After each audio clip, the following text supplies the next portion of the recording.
Shalom, hari ini kita akan membahas topik menarik di dalam rangka Advent, mempersiapkan Natal. Ya, saya waktu mendapat undangan ini diminta memikirkan topik keajaiban iman Natal. Lalu saya pikir nas mana yang perlu saya ambil. Lalu saya pikirkan nas yang saya ambil dari Yesaya. Ya, nah, kitab Yesaya ini mengandung keajaiban yang kiranya menggugah hati kita untuk kagum pada apa yang Tuhan nyatakan. Kita membaca dua ayat ini bersama-sama. Ditulis oleh Yesaya kira-kira 2740 tahun yang lalu, ya. Ribuan tahun yang lalu. Mari kita baca. 1, 2, 3. Sebab seorang anak telah lahir untuk kita. Seorang putra telah diberikan untuk kita. Lambang pemerintahan ada di atas bahunya dan namanya disebutkan orang penasihat ajaib, Allah yang perkasa, Bapa yang kekal, Raja damai. Besar kekuasaannya dan damai sejahtera tidak akan berkesudahan di atas tahta Daud dan di dalam kerajaannya. Karena ia mendasarkan dan mengokohkannya dengan keadilan dan kebenaran dari sekarang sampai selama-lamanya. Kecemburuan Tuhan semesta alam akan melakukan hal ini. Waktu bicara topik keajaiban iman Natal, apakah yang akan kita pikirkan? Hari ini kita belum merayakan Natal, tetapi persiapan menjelang perayaan Natal itulah Advent. Dan ketika kita membaca ayat tadi, ada satu kata yang diulang beberapa kali. Kata itu adalah damai. Nah, saudara-saudara, apa yang diungkapkan Yesaya tentang damai, itu bukan hanya menjadi apa yang pemikiran Yesaya ribuan tahun yang lalu, tetapi juga pemikiran tokoh-tokoh di kemudian hari. Dan melalui kata damai, kita akan melihat sesuatu yang ajaib dan mengagumkan. Nah, saudara-saudara, sebelum membahas damai itu dari kitab Yesaya, mari kita lihat. Beberapa tokoh mencoba memikirkan kata damai dan mencoba menemukan. Misalnya siapa? Nah, mungkin Anda kenal tokoh ini, ya. Siddhartha Gautama. Damai datang dari dalam. Jangan mencarinya dari luar. Nah, saudara, benarkah damai tidak dari luar? Benarkah damai dari dalam? Nah, jikalau perkataan ini diabsolutkan, dimutlakkan, apa yang terjadi? Orang akan mencari dari dalam dirinya sesuatu yang bisa mendapatkan damai. Benarkah? Nanti kita evaluasi. Ya. Ada lagi tokoh yang namanya Dalai Lama. Nah, dia mengatakan damai dunia harus berkembang dari damai di dalam. Damai bukanlah ketiadaan kekerasan. Damai adalah menurut saya manifestasi human compassion. Adakah orang yang memiliki human compassion tapi tidak ada damai? Nah, ini menjadi pertanyaan. Apakah selalu orang yang memiliki human compassion ada damai?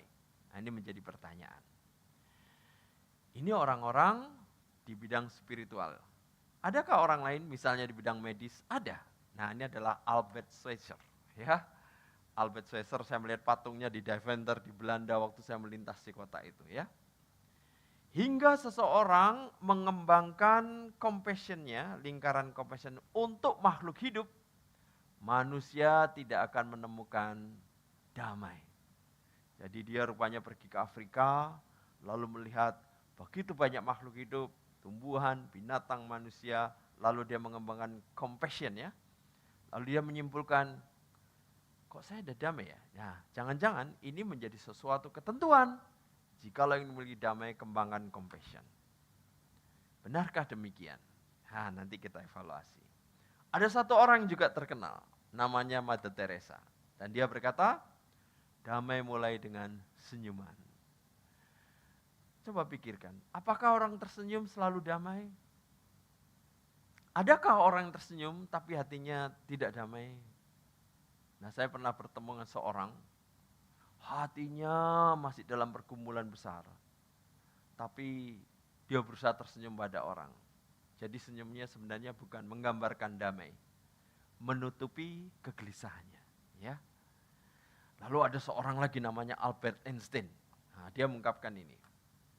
Damai tidak dapat dilakukan dengan kekuatan. Ini hanya bisa dicapai melalui pengertian. Ya, ini Albert Einstein. Betulkah dengan saling pengertian muncul damai? Ya. Jangan-jangan setelah saling pengertian masih mempertanyakan, damai itu artinya apa ya? Dapat diperoleh dari mana?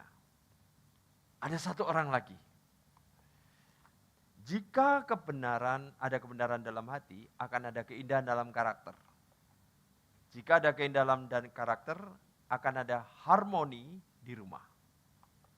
Jika ada harmoni di rumah, ada keteraturan dalam bangsa-bangsa. Siapa yang mengatakan? Jika ada keteraturan bangsa-bangsa, ada damai di dunia. Berarti kalau tidak ada damai bangsa-bangsa, tidak ada keteraturan bangsa-bangsa, tidak ada damai.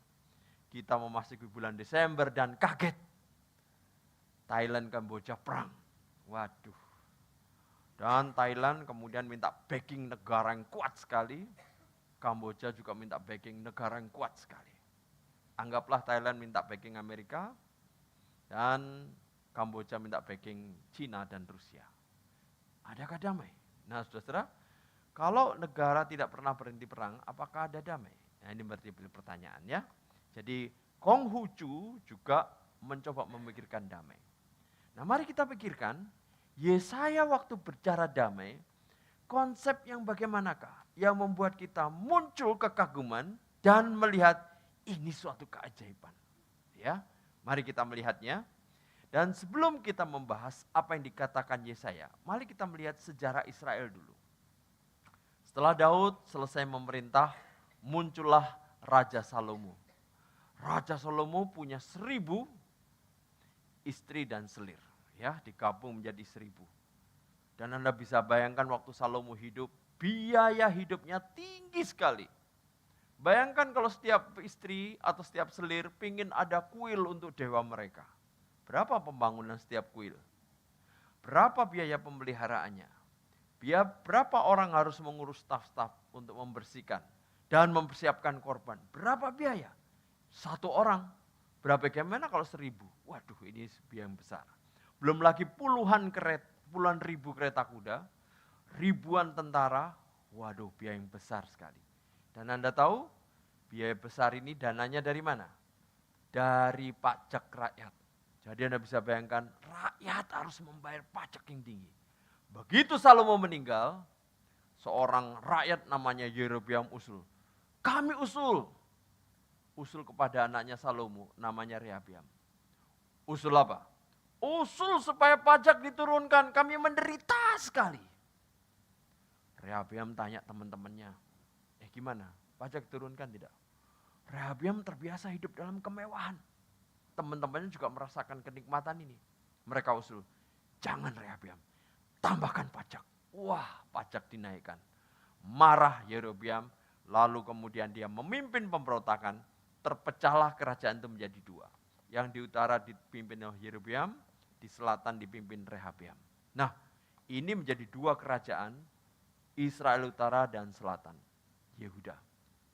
Nah, di utara, Yerobeam berpikir, bagaimana saya bisa seperti Daud? Daud raja politik, tapi juga pemimpin rohani. Saya juga mau demikian. Dia bukan hanya menjadi raja, dia memimpin penyembahan. Dan karena di selatan ada penyembahan kepada Tuhan, dia memimpin penyembahan kepada para dewa. Bayangkan Tuhan betapa sedih dan marahnya. Nah, di kerajaan selatan juga berpikir, loh, bangsa-bangsa lain Kanaan punya dewanya, punya kuilnya, punya penyembahannya. Kok kita nggak punya ya? Lalu bukan hanya di utara, di selatan pun menyembah dewa. Wah, Tuhan marah. Ada satu raja yang baik namanya Raja Usia. Sayang Raja Usia ini meninggal. Menimbulkan kesedihan, yaitu pada seorang bernama Yesaya. Yesaya sedih sekali. ada satu raja baik meninggal. Aduh sayang sekali. Di dalam kesedihannya dia merasa di utara raja-raja rusak. Di selatan raja-raja tidak beres. Aduh bagaimana ini, dunia apa yang bisa diharapkan? Waktu itu dia melihat di bait Allah. Tuhan duduk di atas tahta. Begitu perkasa, begitu megah, begitu berdaulat. Lalu di dalam kemegahan itu Tuhan dikelilingi serafim. Paduan suara yang luar biasa. Lalu muncul suara, siapa yang mau kuutus? Yesaya dengan tidak ragu mengatakan, utuslah saya Tuhan. Untuk pribadi yang begitu megah, yang begitu agung, saya rela.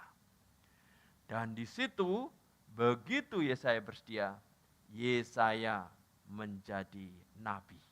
Nah saudara, dia menjadi nabi untuk siapa saja.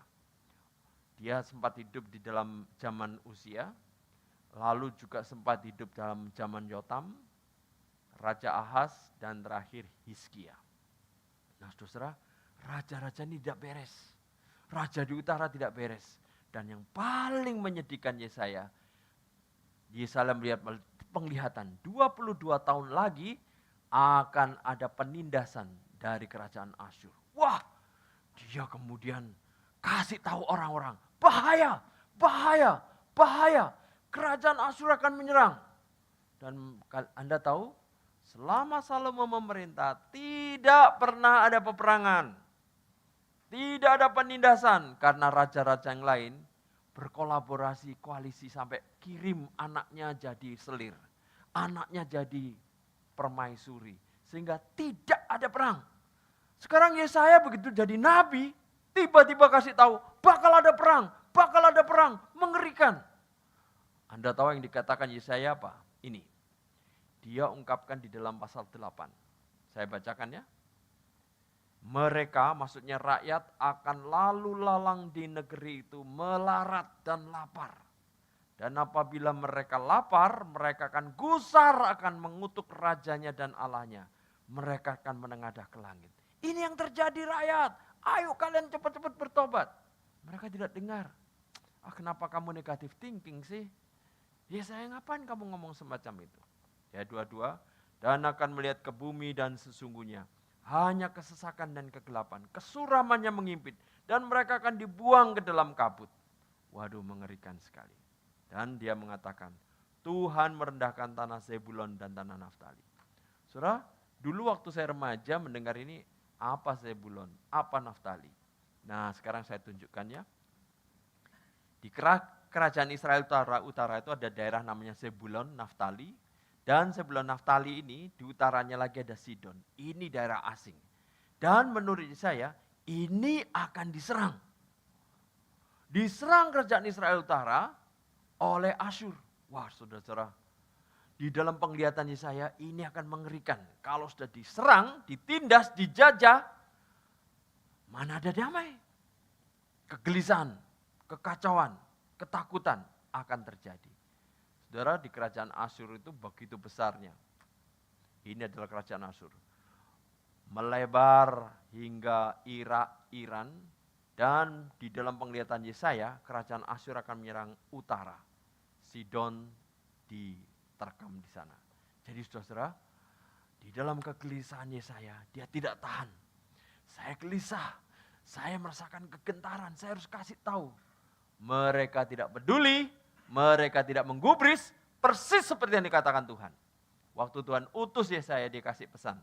Yesaya, kamu kutugaskan, tetapi tidak ada yang mendengarmu. Tidak ada yang menggubrismu, tidak ada yang mempedulikanmu. Dan ini dialami Yesaya. Padahal Yesaya melihat nanti Asyur akan menyerang kerajaan Israel utara, menyerang Yehuda, lalu juga menjangkau ke Mesir. Ini tidak terhindarkan. Ini semua terlihat oleh Yesaya. Dan bukan hanya itu, Yesaya menyaksikan setelah Asyur akan muncul kerajaan yang hebat namanya kerajaan Babilonia. Juga akan membawa mereka. Mengerikan. Saudara, kenapa Yesaya gelisah? Yesaya kenapa kacau balau? Kenapa orang-orang itu bakal kacau balau? Kalau terjadi perang, apa yang terjadi? Konflik dan kekerasan pasti terjadi. Mana ada damai? Pelanggaran hak asasi manusia pasti terjadi. Mana ada damai? waktu Jepang menjajah Indonesia. Waduh, lebih ngeri dari Belanda. Jepang waktu menjajah Indonesia, mereka merenggut banyak gadis-gadis remaja untuk dijadikan juku Ianfu. Pemuas seks para tentara Jepang, mengerikan sekali. Pelanggaran hak asasi manusia dan pasti ketidakamanan. Mana ada damai? Ketidakadilan, mana ada damai? Nah, saudara, satu hal lagi, ketika orang-orang mati dibantai, yang terjadi apa? Wabah penyakit karena tidak ada yang mengubur. Saya mengikuti berita banjir di Sumatera Utara, 100 meninggal, 200 meninggal, 300 meninggal, 400 meninggal. Ya ampun, banyak sekali. Dan yang mengerikan, tidak ada yang mengubur. Anda tahu apa yang terjadi? Bau mayat di mana-mana. Dan jikalau bau mayat sudah menyebar, mereka kemudian mulai dikuasai dengan bakteri, sel-sel, dan ulat-ulat, wabah penyakit dengan gampang akan timbul. Krisis lingkungan sudah terjadi, dan di zaman itu, hal yang menakutkan terjadi. Ketidakpastian ekonomi, mana mungkin ada damai semacam ini. Nah, di dalam situasi semacam itu yang akan terjadi, Yesaya memberitahukan pada mereka, mereka tidak menggubris. Dan kenapa istilah ini menjadi keajaiban bagi kita? Meskipun Yesaya melihat sesuatu bencana akan terjadi, dia juga melihat sesuatu yang ajaib terjadi. Yaitu dia mengatakan, seorang anak telah lahir untuk kita. Seorang putra telah diberikan untuk kita. Di dalam kegelisahan yang begitu mengganggu Yesaya, dan dia tahu akan terjadi pada bangsa Israel, dia tahu akan terjadi pada bangsa Yuda, dia juga memberikan pengharapan.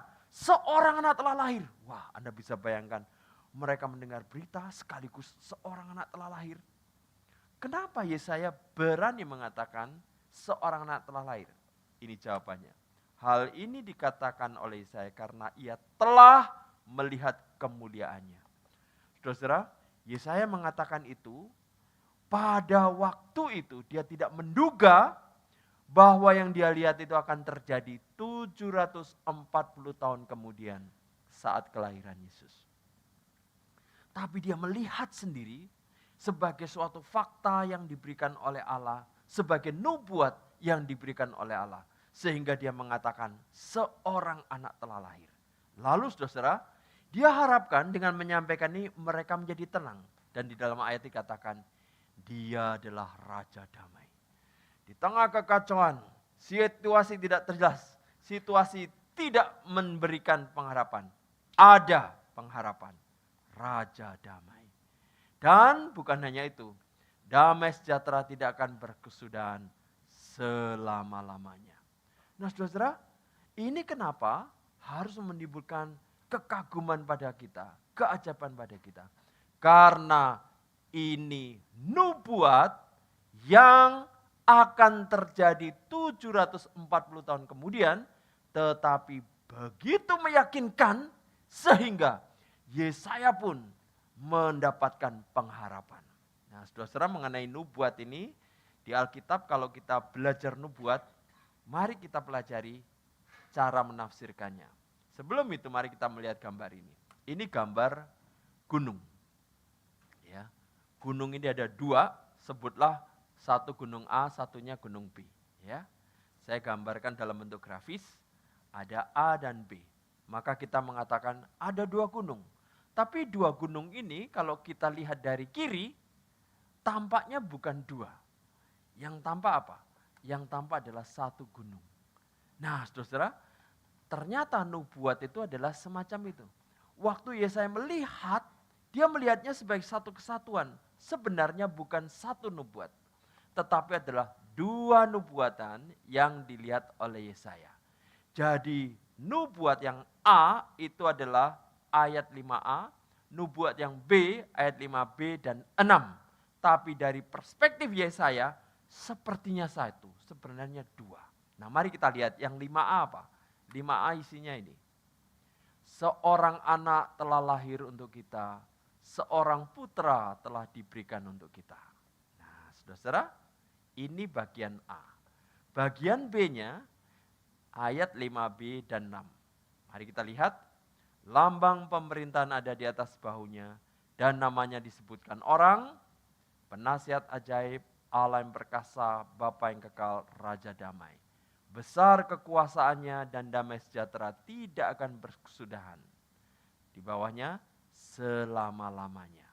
Nah saudara, yang tidak disadari oleh Yesaya, bagian A akan terjadi 740 tahun kemudian. Bagian B akan terjadi ribuan tahun kemudian. Kalau saya jelaskan semacam ini. Setelah bagian A terjadi, ditambah 2025 sampai sekarang, bagian B belum digenapi. Karena bagian B terjadi setelah Tuhan Yesus datang kedua kali. Nah saudara, ini dulu juga menjadi pertanyaan saya. Katanya Tuhan Yesus Raja damai. Katanya Tuhan Yesus adalah pemimpin damai. Kok sekarang belum ada terjadi perdamaian dunia? Kok saya sebagai orang Kristen kadang-kadang damai, kadang-kadang tidak damai? Kalau begitu ayat itu benar atau tidak sih? Ayat itu benar. Tetapi ayat itu akan betul-betul tepat seperti yang dikatakan Yesaya, terjadinya setelah Tuhan Yesus datang kedua kali. Kapan itu? 740 ditambah 2025 tahun, ditambah berapa puluh atau berapa ratus tahun lagi ketika Tuhan Yesus datang. Nah saudara, inilah nubuat dalam perjanjian lama. Yang membuat kita takjub adalah nubuat ini betul-betul digenapi. Mari kita bayangkan, Yesaya pada waktu dia berdoa di bait Allah. Dia melihat penglihatan Tuhan yang begitu perkasa, lalu juga melihat malaikat yang kemudian menyucikan dirinya. Yesaya kemudian menjadi pribadi yang ditunjuk sebagai nabi. Bayangkan saudara, pada waktu Yesaya berdoa, dia mendapat penglihatan tentang Yesus yang lahir. Itu sebabnya dia mengatakan seorang anak telah lahir. Kalau kita baca ayat ini, telah lahir, kita merasa tidak aneh. Karena sudah lahir 2025 tahun yang lalu. Tapi kalau kita baca dari perspektif Yesaya, belum lahir. Belum lahir kok bilang telah lahir. Nah, di sini menjadi pertanyaan juga. Kenapa ya Yesaya belum lahir kok dia bilang telah lahir? Nah, saudara, ini jawabannya di mana? Waktu Yesaya mendapat penglihatan, dia melihat penglihatan 3 dimensi. Meskipun terjadinya masih akan datang, tetapi dia melihat di depan mata dia. Penglihatan 3 dimensi. Anak itu lahir. Ada orang tuanya. Dan si perempuan juga ada di sana. Dan dia melihat sendiri perempuan yang melahirkan itu juga seorang virgin. Seorang perawan. Karena di dalam Yesaya pasal 7 disebutkan seorang perawan akan melahirkan bayi dan dia akan disebut Immanuel. Jadi saudara, Yesaya tanpa ragu menyatakan yang melahirkan ini seorang perawan. Dia menyatakan yang lahir ini putra dari Allah. Ini akan terjadi, tetapi karena begitu pasti dan dia sudah melihat fakta itu, dia tidak perlu pakai kata akan. Dia pakai kata telah. Kata sudah. Ini artinya nubuat dari Allah, prediksi dari Allah, ramalan dari Allah, tidak perlu diragukan. Pasti terjadi. Siapa tidak kagum pada keajaiban ini? Alkitab di dalam perjanjian lama menulis nubuat dan nubuat itu pasti terjadi di dalam perjanjian baru. Saudara, ini membuat kita kagum. Apa yang dikatakan Alkitab pasti terjadi. Salah satu misalnya, mari kita lihat. Waktu Yesus mendengar bahwa Yohanes telah ditangkap, menyingkirlah ia ke Galilea. Ia meninggalkan Nazaret dan diam di Kapernaum, di tepi danau di daerah Zebulon dan Naftali. Dia jalan ke daerah Zebulon Naftali. Itu ternyata bukan kebetulan. Di dalam pengaturan Tuhan, ayat berikutnya, supaya genaplah firman yang disampaikan oleh Nabi Yesaya. Tanah Zebulon dan tanah Naftali, jalan ke laut, daerah seberang sungai Yordan, Galilea, wilayah bangsa-bangsa lain. Bangsa yang diam dalam kegelapan telah melihat terang yang besar, dan bagi mereka yang diam di negeri yang dinaungi maut telah terbit terang. Saudara-saudara, ini baru satu nubuat yang membuat kita kagum. Di dalam perjanjian lama ada 300 nubuat. 300 nubuat berkaitan apa? Kelahiran Tuhan Yesus. 300 nubuat berkaitan apa? Dia dilahirkan oleh siapa? 300 nubuat berkaitan dengan kehidupan Yesus. 300 nubuat berkaitan dengan pelayanan Yesus. 300 nubuat berkaitan kematian Yesus. Berkaitan kebangkitan Yesus. Berkaitan kenaikan Yesus. Berkaitan dengan jabatan Yesus. Ratusan nubuat. Jikalau orang sampai meragukan Alkitab itu firman Allah atau bukan, bagaimana menjelaskan ratusan nubuat dan terjadi semuanya? Mungkin ada orang mengatakan, satu nubuat terjadi kebetulan. Bagaimana jikalau 5? Kebetulanlah 10. Kebetulanlah 100. Kebetulanlah 200. Masih mengatakan kebetulan. Kalau sampai 300 nubuat sampai mengatakan kebetulan, artinya dia percaya kebetulan. Silahkan dia percaya kebetulan, kita percaya Tuhan yang mengaturnya. Orang yang mengatakan kebetulan harus bertanggung jawab. Siapa itu si kebetulan? Asalnya dari mana? Wataknya bagaimana? Sifatnya bagaimana? Karakternya bagaimana? Siapa dia? Tidak tahu semuanya. Mending kita yang percaya pada Tuhan. Wataknya kita tahu, karakternya kita tahu, sifatnya kita tahu, pribadinya kita kenal, semuanya tertulis di Alkitab. Orang yang mengatakan kebetulan sedang percaya pada si kebetulan. Dan dia tidak bisa membuktikan. Orang yang percaya pada Tuhan, dia percaya Tuhan yang mengatur. Kita percaya Alkitab firman Allah, karena ratusan nubuat tidak mungkin tanpa keterlibatan Tuhan untuk mengatur semuanya. Pak, kalau itu semua keterlibatan Tuhan, kenapa nggak langsung terjadi? Nah, saudara-saudara, saudara kalau pernah main catur, saudara akan mengerti kerumitan untuk melangkahkan catur. Catur itu ada 16 putih, 16 hitam. Jadi totalnya 32. Nah, kalau Anda melangkahkan catur, tujuannya nanti mengalahkan musuh. Anda tidak boleh sebagai pemain catur itu sekonyong-konyong, hore saya sudah ambil bidak ini, rajanya sudah ambil. Bukan begitu mainnya.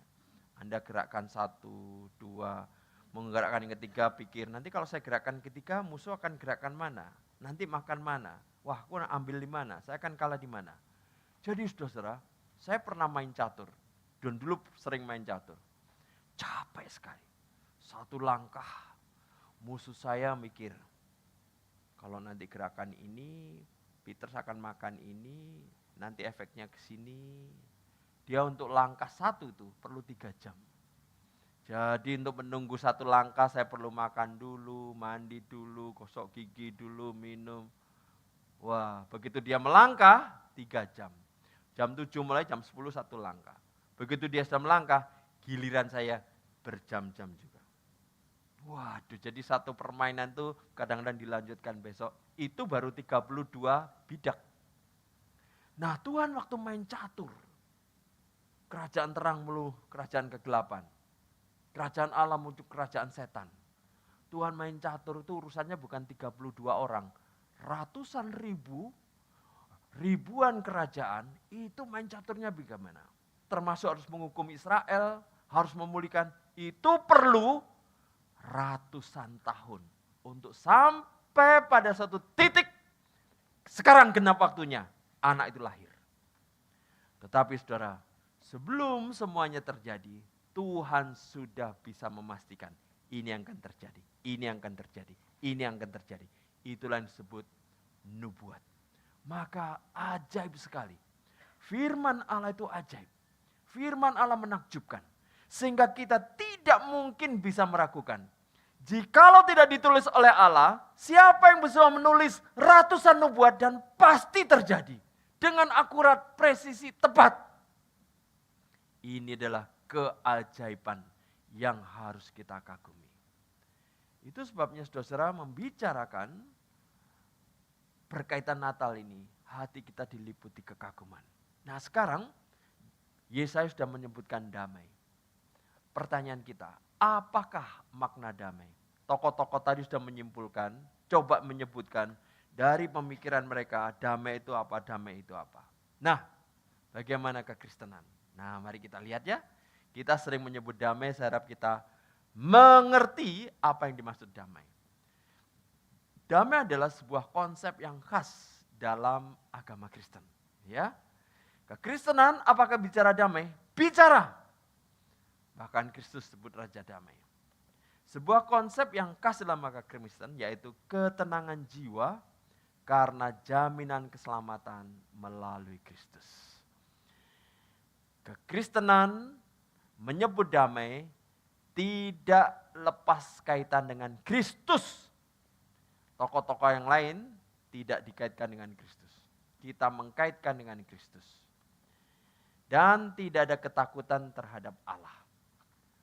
Di dalam agama lain, kepercayaan lain, karena ketakutan pada Allah, mereka harus menyuap dengan perbuatan baik. Mereka harus menyuap dengan korban-korban. Kalau perlu, supaya ilah mereka tenang, puas. Dia menunjukkan bagaimana menyerahkan anaknya untuk dibunuh, dikorbankan. Mereka ketakutan. Kita tidak ada ketakutan. Allah tidak menjadikan kita musuh. Kita jadikan anak. Gentar ada karena kita menyadari Allah ini dahsyat. Allah yang kasih ini juga Allah yang dahsyat. Ada kegentaran tapi bukan ketakutan ngeri pada Allah yang senang menghukum. Tidak. Serta merasa puas dengan kehidupan ini. Saudara-saudara, kita puas karena apa? Semalang-malangnya orang Kristen, sesial-sialnya orang Kristen, semenderita-deritanya orang Kristen, tidak pernah semalang jikalau dia dibinasakan dalam neraka. Ini menjadi kunci rahasia orang Kristen. Sekalipun saya malang, sekalipun saya sengsara, ini masih jauh lebih baik dibandingkan saya dibinasakan dalam neraka. Inilah jaminan yang ada pada Kristus dan memberikan kestabilan, ketenangan jiwa. Inilah damai itu. Jadi saudara-saudara, orang Kristen memiliki kekhasan ini. Di Amerika tentu saja ada sejumlah orang Kristen. Di Amerika tentu saja ada banyak orang non-Kristen. Suatu ketika di riset, diadakan penelitian. Orang Kristen dan orang non-Kristen. Di dalam suatu penderitaan yang secara uji statistik relatif sama, bagaimana efeknya. Orang yang Kristen mengalami kemalangan, kesulitan, pergumulan, hal-hal menyakitkan, bencana. Orang Kristen juga mengalami di riset. Ternyata orang Kristen lebih stabil jiwanya. Hasil riset. Kenapa stabil jiwanya? Karena mereka sadar, semalang-malangnya kami tidak pernah semalang jikalau kami dibinasakan. Itu menjadi suatu kesadaran yang ada di dalam diri mereka karena sudah diselamatkan melalui Kristus. Inilah rahasia damai. Sehingga shalom atau damai tidak pernah dapat dipisahkan dengan Kristus yang pernah datang itu. Pak, tapi kenapa kami sebagai orang Kristen kadang-kadang damai, kadang-kadang tidak damai? Padahal di Alkitab katakan Raja Damai yang selama-lamanya. Nah saudara, ini ada di dalam jawaban kedua. Shalom yang sepenuhnya hanya terjadi ketika Kristus datang untuk kedua kalinya. Kita sekarang mencicip damai, jaminan, ketenangan di dalam Kristus. Tapi saat kita berdosa, damai itu ditarik oleh Tuhan. Damai itu adalah buah roh. Dan ketika kita berdosa, Roh Kudus berduka, Roh Kudus bersedih. Damai sejahtera yang merupakan buah roh itu lenyap. Waktu kita mengaku dosa, Tuhan saya sudah berdosa. Berpikir yang tidak beres, mengatakan yang tidak beres, melakukan yang tidak beres. Tadi saya melintasi sebuah toko buku di sana. Ada seorang pembeli marah-marah pada pelayannya. Wah, kata-katanya tajam sekali, menyakitkan. Saya coba mendekat. Aduh. si pemilik kata-kata ini sadis. Di bulan yang semacam ini masih bisa ngomong kata-kata yang kasar yang tidak perlu saya tiru.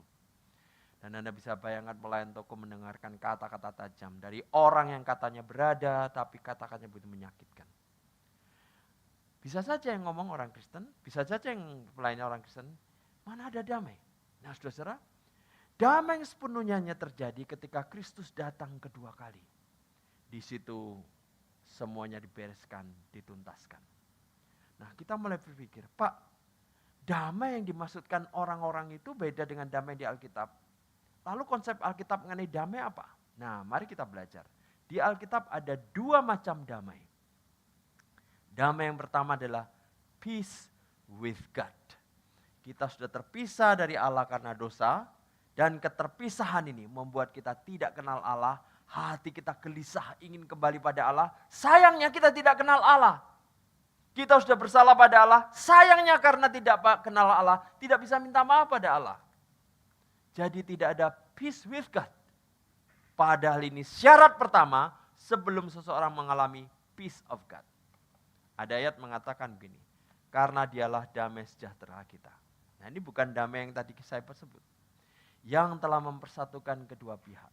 Damai sejahtera di sini adalah peace with God. Sebelum seseorang mengalami peace with God. Sebelum seseorang berdamai dengan Allah. Dia tidak mungkin memiliki damai dari Allah. Itu sebabnya ada yang kedua, peace of God. Nah, dua pengertian damai ini tidak disebut oleh tokoh-tokoh di awal tadi.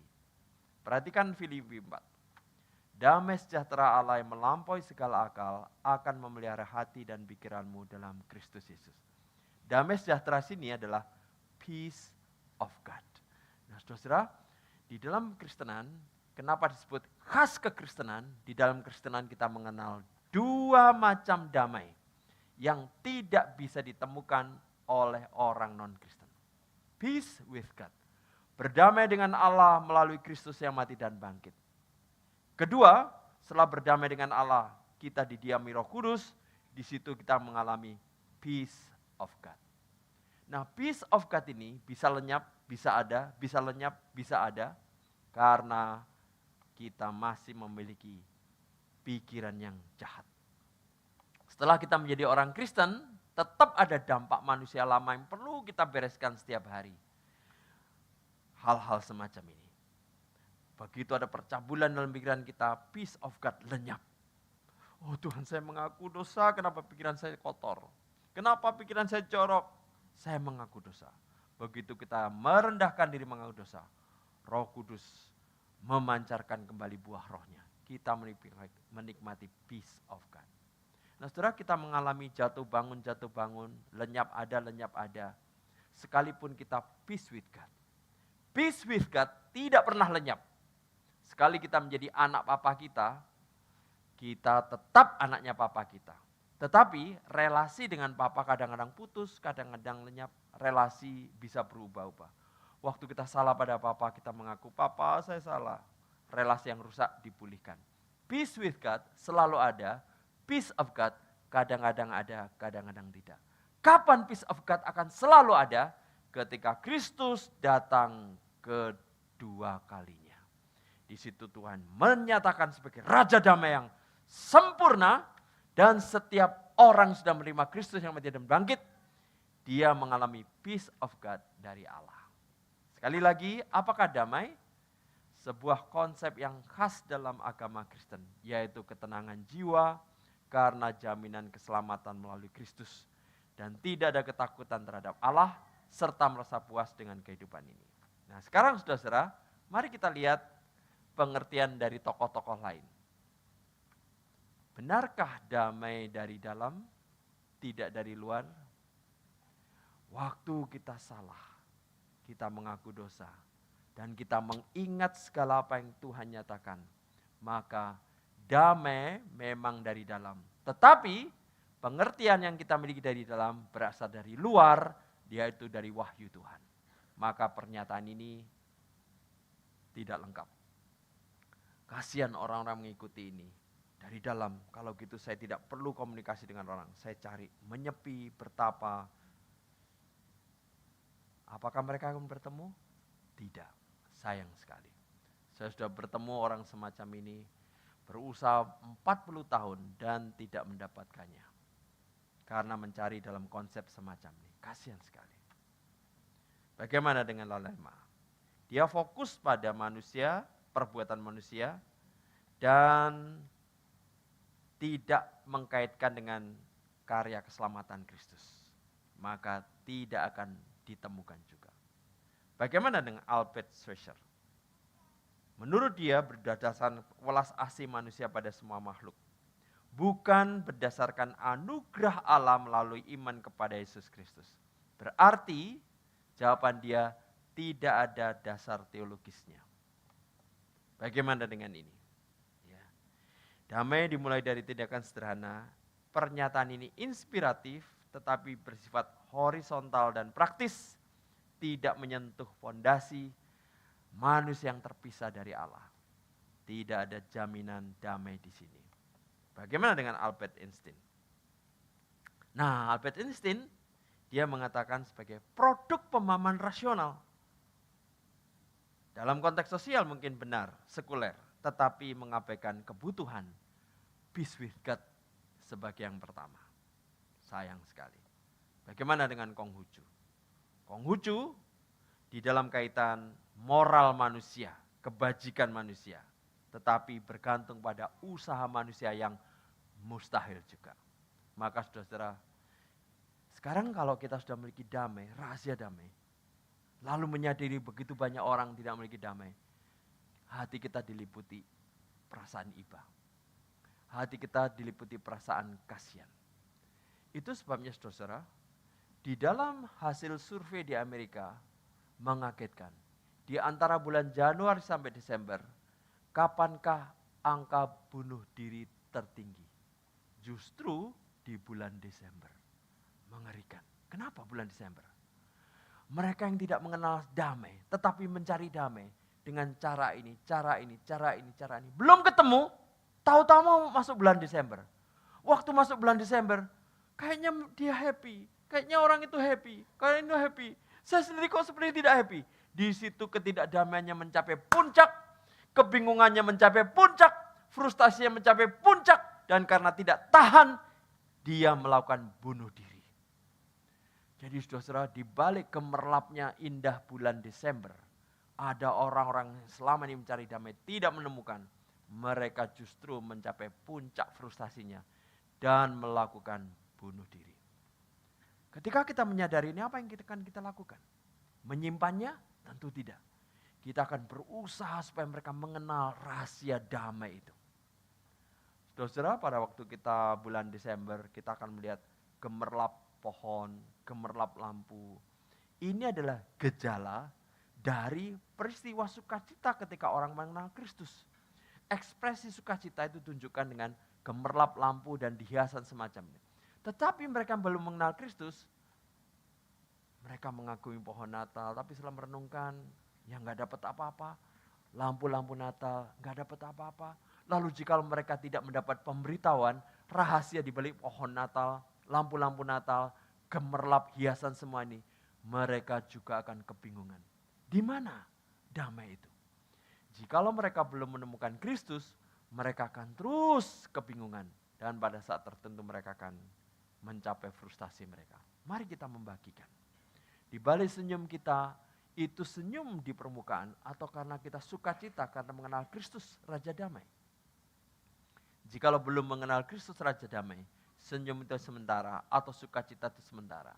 Tetapi jikalau kita mengenal Raja Damai, sukacita dan damai itu bisa kita pulihkan kapanpun. Mari kita mengingat hal ini dan bersyukur untuk anugerah kita Tuhan pada diri kita. Mari kita masuk dalam doa.